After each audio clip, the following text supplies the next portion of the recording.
Hello, today you're going to be looking at Lesson A3 Unit Analysis. This is Mrs. Thompson. This is page 9 in your notes, and if you had your textbook, this would be 2-6, which is called the concept bite. So if you wanted to look in your textbook, you'd see this in that location. Number 1, I can label units through multiple steps of a problem. Second standard we are looking at, essential learner outcome, I can choose appropriate units for real world problems involving formulas.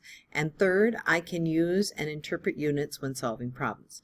So the vocabulary we are looking at is the conversion factor, and that is a ratio, which ratio just simply means a fraction of two equivalent measures with different units. A conversion factor is always equal to 1, meaning 1 foot is equal to 12 inches, 5,280 feet in 1 mile, and it wouldn't matter if you switch these around. They both, that same length in feet and in miles is considered to be equivalent to 1. There is a list in your textbook on page 814 for many common conversions. Unit analysis is used to convert something from one unit to another, such as feet to inches, gallons to cups. You will do this by multiplying the original amount of the conversion and producing your answer in the desired units. And we're really going to be talking about you canceling the units and keeping the numbers. So in the first problem that you see, problem 1, convert 330 minutes to hours. Now, you're going to always put down what you're starting with, which in this case is 330, and you want to put that label minutes. And then we're multiplying by our conversion, which is hours to minutes. At this point, the units cancel, and so if we are looking at this problem in the numerator, because this is over 1, we would have had 330, and if you look at that, the unit is hours, divided by, in our denominator, 60 minutes. So if we are looking at that, we are actually going to do that division. That comes out to be, and we don't have the unit minutes there, that's my mistake, only hours. Our final answer would be, when you put it in your calculator, 5.5 hours. Labels are going to be really important. We're going to look for those on your quizzes and tests.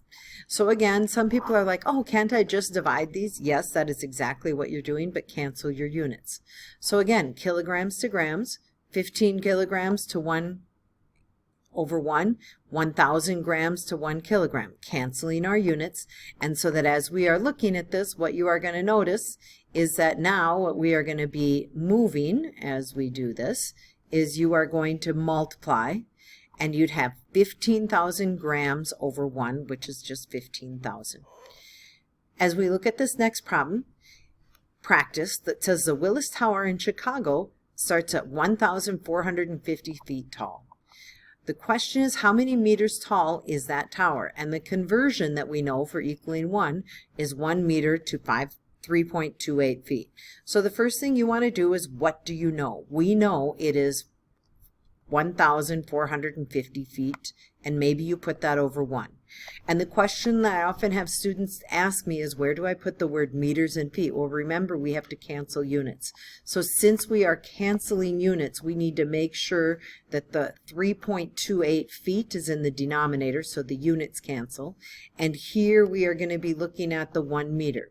So if I was asking you to show any work, and this isn't such a big deal when we're starting out, the units cancel, that's the same as 1 over 1.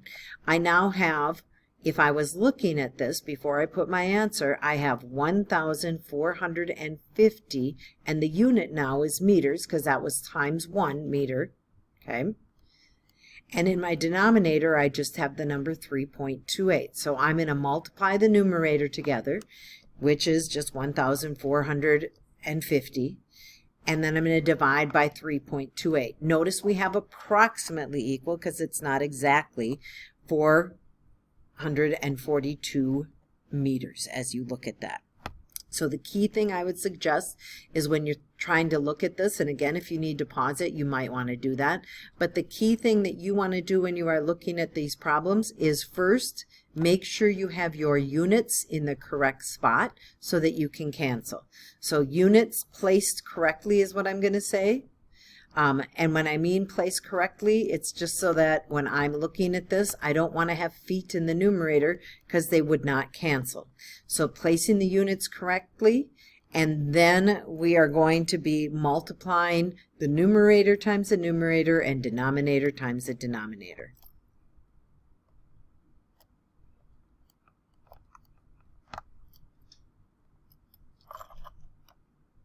Now again, if you need to pause the video to write this extra stuff down, please make sure you're doing that. But this I think will be helpful when we get to the longer, harder problems. So they start pretty easy, but now in problem 2, if we are looking at this, it says, okay, so here's our information. A student runs a 50-yard dash in 5.8 seconds. So notice, 50 yards, 5.8 seconds. What is the speed that the student will run in miles per hour? So again, you might want to be thinking, oh, when I get this answer, I need to have the word miles in the numerator, and I need the word hour in our denominator. So you always have a couple of options. Is do we want to change the distance first in yards to miles, or do I want to change the time in seconds to hours? This one that we did with the example, you're going to see that we did the distance first and then we did time. So when we look at the distance, I know that I need the unit yards in the denominator. So I looked on page 814 and I saw, or sometimes we're going to give this to you, I saw that 1 mile to a yard conversion. Now sometimes you might have to do 2 of them that you're going to see down in this problem. So I'm going to put the unit miles, that's what I wanted. Right now my answer is in miles per second. As I go to this next one, these 2 are both my time conversions. And most of you know these pretty easily, 60 seconds in a minute. So right at this point, if I was looking at this problem, I'd go, oh, my unit seconds cancels with seconds, and my unit minutes cancels with minutes once I've put that in. So the only 2 labels I have left are miles and hour. So being really careful with your calculator at this point, you want to take that 50 times 60 times 60. And sometimes I would suggest you need to be really careful with your calculator. You might want to even use a parenthesis when you put that in. So if I was looking at my calculator, I might want to put in, as I'm looking at this one, and I just got the calculator right off my computer, so that if that helps you as you're looking at it. And as I am looking at this one, I'm going to put this one in, and as I do that, I had 50, and I need to move this and make it maybe a little smaller. And I had 50 times 60 in the numerator times another 60 in the numerator, and I might hit equal. I get 180,000. I'm going to divide that, and now when I do my denominator, I'm going to put that in parentheses. I'm dividing it by 5.8 times the 1,760 with a back parenthesis, and now I hit equal.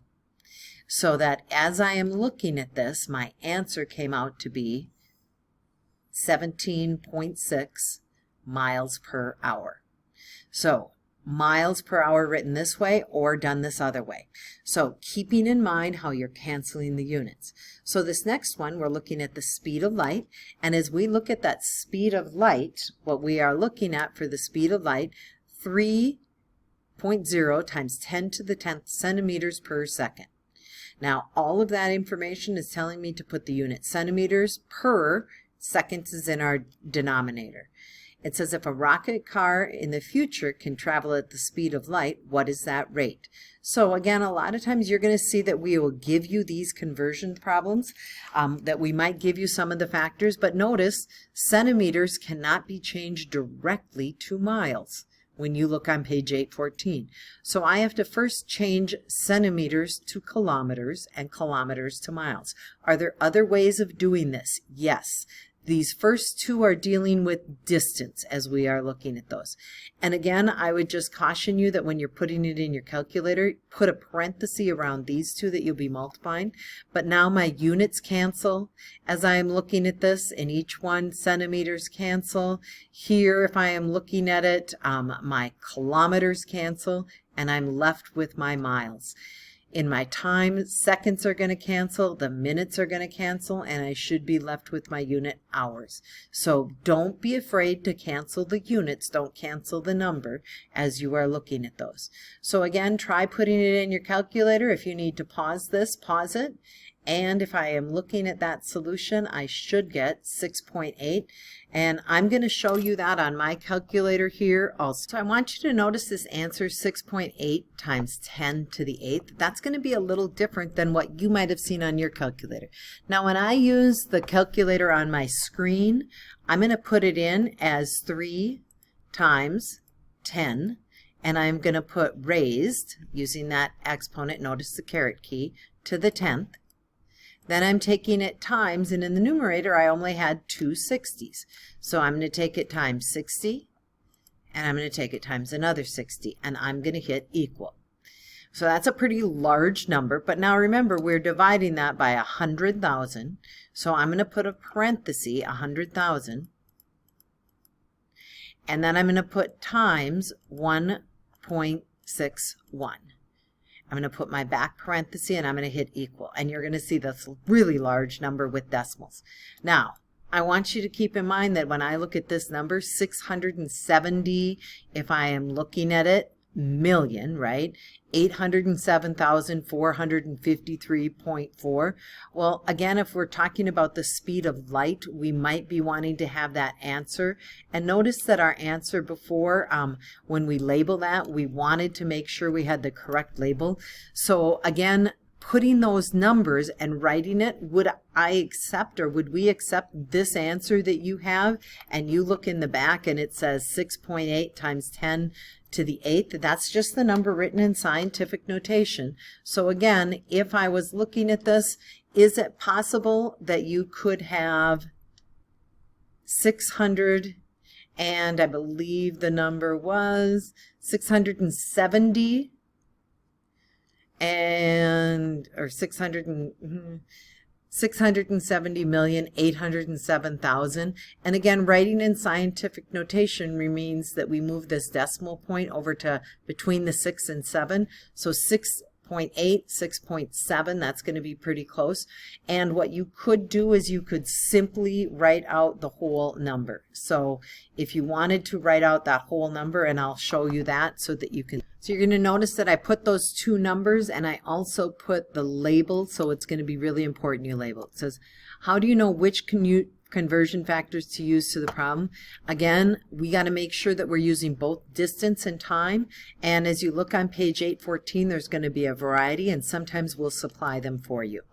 So when I'm looking at this next one, you're going to see on the bottom of your notes, and this is on page 10 in your notes, as you look at page 10, on page 10 in your notes, you're going to see at the bottom these 3 conversions, and there's more on page 814. These are the ones that are going to be helpful for this problem. An athlete ran a sprint of 100 feet in 3.1 seconds. So if we are looking at that, we are going to start off with 100 feet that we are looking at.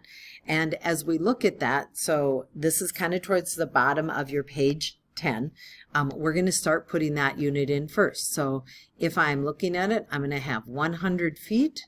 I'm going to have 3.1 seconds. And we want to get our answer in miles per hour. So I need to know that I'm going to have miles, and I need to know that I'm going to have hour. Now, I definitely know how to change time. So this 3.1 seconds, I might do my time first and get it to hours. If I'm doing the time first, I'm going to go 60 seconds to 1 minute. I almost have my time in the right unit, but I'm going to go one more where I am going to go with 1, if I am looking at this, 60 minutes in 1 hour.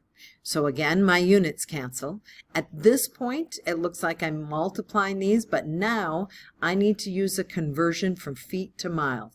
So when I am looking at the conversion from feet to mile, again, these were some that I needed, but I already know that 1 mile is equal to 5,280 feet. I cannot put 5,280 feet in the numerator. I need to write 1 mile in the numerator because I need the unit mile to be on top. 5,280 feet is going to be in my denominator. Now what you are going to do is you're going to be looking at canceling your units. So we've already done the time to get to hours. Now you're going to do the mile.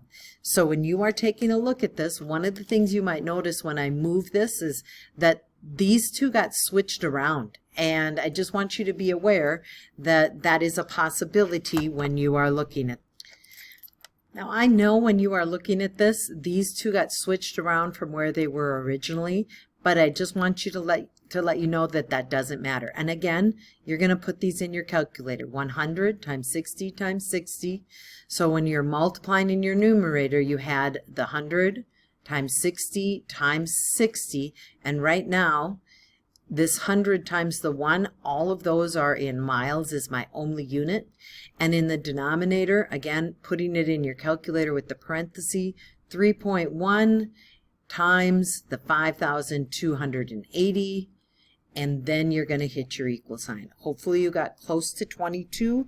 You might have got 21.99, and again, we are going to round that, the 21.99. We would not keep it that way. We'd round it to miles per hour. So as we look at this next one, again, these are some of the conversions that you might not know, so you look down here, and again, we'll give those to you. 30 miles on 1 gallon of gas. So I start with my gallons to miles. First question I need to think of is, do I want to choose miles to kilograms, or do I want to deal with the quarts, changing them to liters?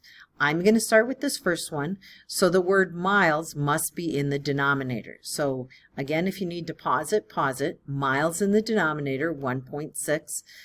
It's nice now I can cancel units, or I can keep going. I now want to change from gallons, so I look at my list, and gallons can change to quarts. And then I can also change quarts to liters. So you need to just make sure, and again, go back and watch these as you are looking at it, but now I can cancel my units. I can cancel, and I have the right unit, kilometers. I have gallons to quarts, quarts to liters, and I now have liters. In your calculator, you're going to multiply 30 times 1.61, and then you're going to divide it by, again, putting in the 4 times the 0.946. Again, be really careful with your calculator how you put that in. So sometimes I'll have students not get this answer. Make sure you check on your calculator that you are getting this solution, which should come out to be 12 kilometers per meter. Now, as you are looking at this very last page, this is kind of something where we're going to be asking you to go to that next level and set it up. So you have to set the whole thing up individually. So make sure as you take a look at this that it is making sense to you. Well, this video is a little longer than some. Sorry about that. So suppose a gold miner in California in 1848. You have tools in one hand, so you only have one hand free to carry a 4-liter bucket of gold dust. The density of gold, so key thing, piece of information, this is our conversion, 19.3 grams to 1 cubic centimeter. Use unit analysis to determine whether the bucket is too heavy. Hint, 1 pound, 454 grams, and 1 cubic centimeter is equal to a liter. So the first thing I have to decide is, how do I even start the problem?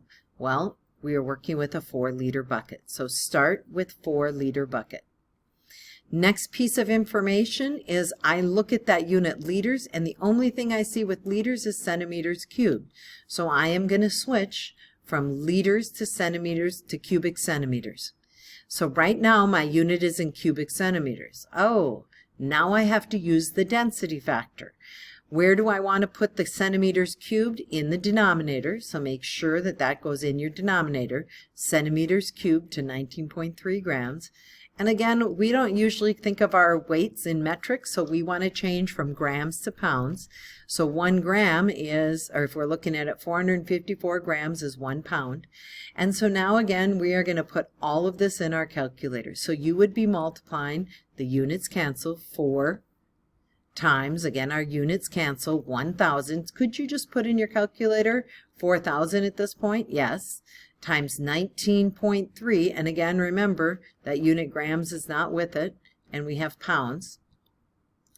And if we are looking at our denominator, we are then just going to, after we have all of those numbers in on our calculator, we are simply going to divide by 454, and our answer should be in pounds. And question is, using this, it says, do you think with a free hand you can lift the 4-meter bucket, that 4-liter bucket? So it weighs 170 pounds as we are looking at that. I personally in one hand could not. Here is the answer that I'd like you to fill in, and again, if you need to pause this to write it, it's unlikely that a man could carry the bucket in one hand unless you are extremely strong. And there might be some of you out there. So the first page of your assignment, when you take a look at your assignment, the very first page of your assignment, so that when you look at this, is going to be way back. If you turn, we are on page 48, 49, and 50. So this is page 48, 49, and 50. Page 48, as we look at that, on page 48, is pretty much just giving you another way of, like, what are your steps to look at, to set it up, and how to convert those. The one thing we have noticed with students in the past is that when they do this first page, a lot of times they don't feel like they have to write much down. When you get to this problem, you really want to write down the 55, show your work, feet per second, and then these are the conversions you're going to use. So now you want to show what you're multiplying. So when you take a picture to send in Google Classroom of your homework completed, it should not just have the answer, because that's in the back. What we need to see is how you are doing this. So this one has 3 conversion factors. I need to make sure that I am doing all 3 of those. So if I want to change feet first, I might decide, oh, I'm going to change feet to miles, because I want my answer to be in miles per hour. I want miles in the numerator, hours in the denominator. So I change to feet first, and you're going to show exactly like we did. And if you need to go back in the notes and look at that, I want the word feet and I want the word mile. Show that work as you do these. So this one has 3 and another 3, and this one only has 2. You get to that next page as you are looking at page 50, and here they are asking you to analyze the problems a little more, and they don't start you out. So this is going to be really important when you are doing these, that you show your work. And again, I think the biggest problem that some of you will have is, where do you start this? So in this question, if we are looking at it, we are going from, we want to know, we have all this information. 12-ounce can of lemonade concentrate makes 64 ounces of lemonade. We're serving 8 ounces. How many 12-ounce concentrate to make 120 servings? So we are asked to find, the question is, how many cans? That's what we want to end up with. That's our label at the end, is cans. What do we know we're starting with? We need to make 120 servings. So when I start this problem, I like to start with 120 servings over 1, and then think of what you're multiplying. And you're going to have to do a few of them as you look at this.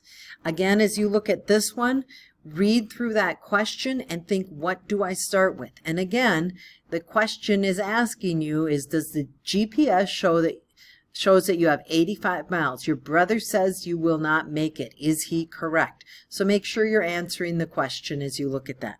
And again, in this one, what we know is that your fuel gauge shows that you are starting with 1/4 of a tank. So you might want to say, I'm starting with 1/4 of a tank, to help you start that one out. Good luck with your assignment, and let us know if you have questions when you come back in class.